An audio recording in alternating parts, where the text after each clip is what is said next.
All right, we're about to dive into one of the biggest, maybe one of the most terrifying questions a human being can ask. It's the kind of question that, once you really let it sink in, well, it kind of changes everything.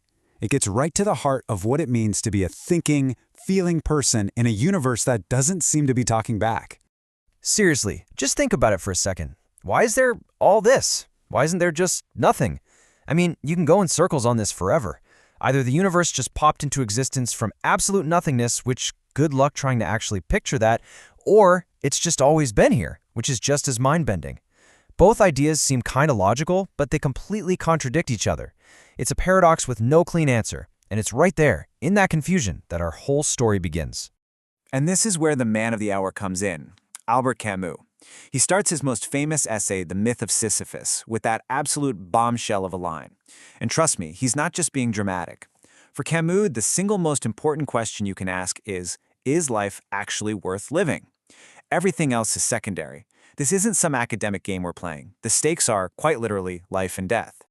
Okay, so to really get Camus' answer, you first have to understand the problem he's staring down. He gave it a name, the absurd. And it's not what you think. It's not a mood or a feeling of weirdness. It's a violent, constant conflict at the very center of our lives.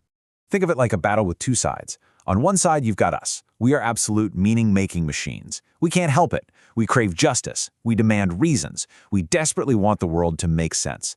We want good people to be rewarded and bad people to get what's coming to them. And on the other side, well, you've got the world itself. A universe that is just cold, indifferent. It offers zero explanations. It's a place where awful things happen to wonderful people for no reason at all. And all of our deepest questions are met with what Camus calls an unreasonable silence. And this right here is the most important thing to get.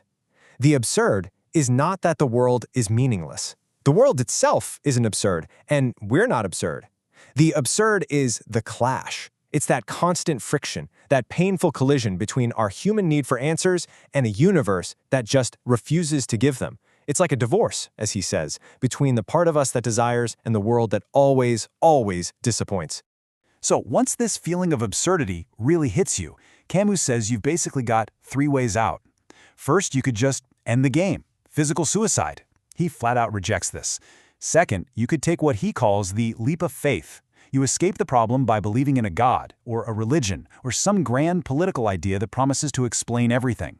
Camus calls this philosophical suicide, because you're essentially ditching your own reason just to feel safe. And that leaves only one option left on the table, to stare the absurd right in the face, to accept it completely, and then to choose to live anyway. And it's in that third choice that Camus finds his first hero. It's this incredibly powerful, romantic, and very individual vision of one person rebelling against the entire cosmos. This is his first, and by far his most famous, answer to the problem of a life without meaning. At the heart of this whole idea is a figure he calls the absurd hero. Now, this is someone who knows the score. They get it. There's no grand plan, no ultimate purpose watching over us, but instead of falling into despair, they find their meaning in a full-throated rebellion against that very meaninglessness. Their whole life becomes an act of pure defiance. And of course, the poster child for the absurd hero is Sisyphus, cursed by the gods to push a giant rock up a mountain for all eternity, only for it to roll right back down every single time. It's the very definition of a pointless task. But Camus tells us to picture Sisyphus walking back down the mountain. In that moment, when he's fully aware of his horrible fate, he is stronger than his punishment. By choosing to walk down, by scorning the gods and owning his struggle, he finds a kind of quiet joy. The struggle itself, that becomes his everything. But Sisyphus isn't the only model. Camus gives us a few others. You've got the seducer, Don Juan, who knows love is fleeting, so instead of searching for the one, he tries to experience as many loves as possible. You've got the actor, who lives 100 different lives on stage, embracing how temporary they all are. The conqueror, who knows his kingdom will eventually crumble to dust but acts as if it matters anyway.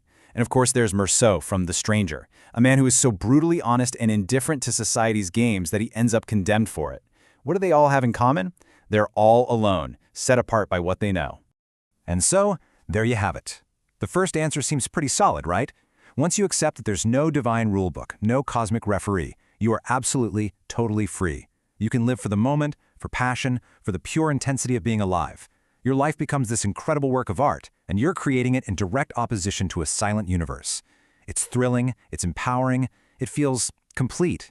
But is that really the whole story?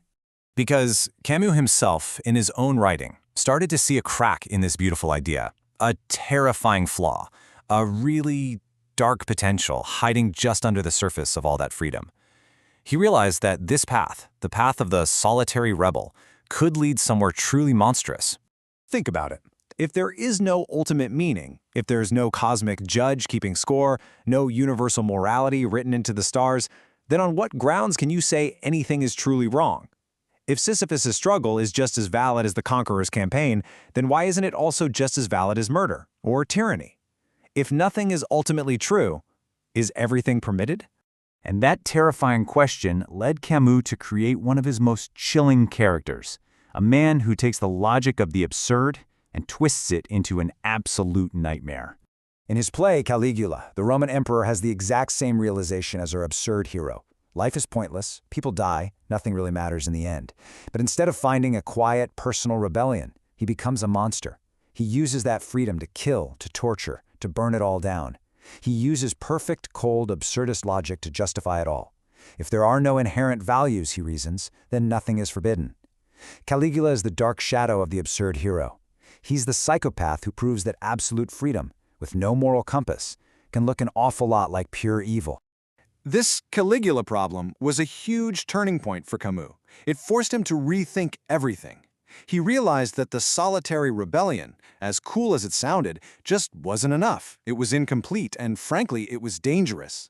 He needed a second answer, something that could give the absurd hero a moral anchor without making that leap of faith. And he found it. Not in being alone, but in being together. And you can really see the shift in his thinking here. The first model, the solitary hero, is all about rebelling against a silent universe. The focus is on my freedom, my consciousness. But the rebel in solidarity, they find a totally different reason to rebel. They rebel for their fellow human beings. The focus shifts from alienation to empathy, from my absolute freedom to our shared struggle. The best example of this is Dr. Ryu in Camus' novel The Plague. The plague itself is the ultimate absurd enemy. It's a senseless, random force of suffering and death. Dr. Ryu knows he probably can't win. He doesn't think he's a hero, but he keeps fighting. Not out of some lonely, defiant gesture, but out of simple decency and compassion for the people suffering around him. He and the other volunteers find the strength to keep going, not in isolation, but in their shared fight against a common, absurd foe. So what does this all mean for us, trying to live our lives? Well, Camus' final vision isn't about throwing out the first answer and replacing it with the second. It's about weaving them together, creating a fuller, more humane way to live in the face of it all. And the synthesis here is just beautiful. You don't have to give up your personal freedom to care about other people. In fact, our shared condition is the very reason to care. The simple, undeniable fact that we are all in the same boat, all of us shouting for answers at a universe that doesn't answer back, that gives us a natural, immediate bond. We're all in this together. And in that shared vulnerability, we find a powerful reason to protect each other. And that's really what Camus was all about. Realizing that life is absurd, that's just step one. He didn't even think that was the interesting part. The interesting part, the real work, is what you do with that knowledge. How do you build a life, an ethic, a way of being from that starting point of cosmic indifference? For the later Camus, the answer was a rebellion built on both freedom and justice. So we come back to Sisyphus at the end. Yes, we must imagine him happy. The struggle itself is enough to fill a heart. But Camus's later work asks us to just look around at the bottom of that mountain. And when we do, we see we're not the only one there. Everyone has their own boulder they're pushing. And maybe, just maybe, the greatest rebellion of all isn't just finding joy in our own struggle, but finding connection in the struggle of others, and every now and then reaching out a hand to help them push.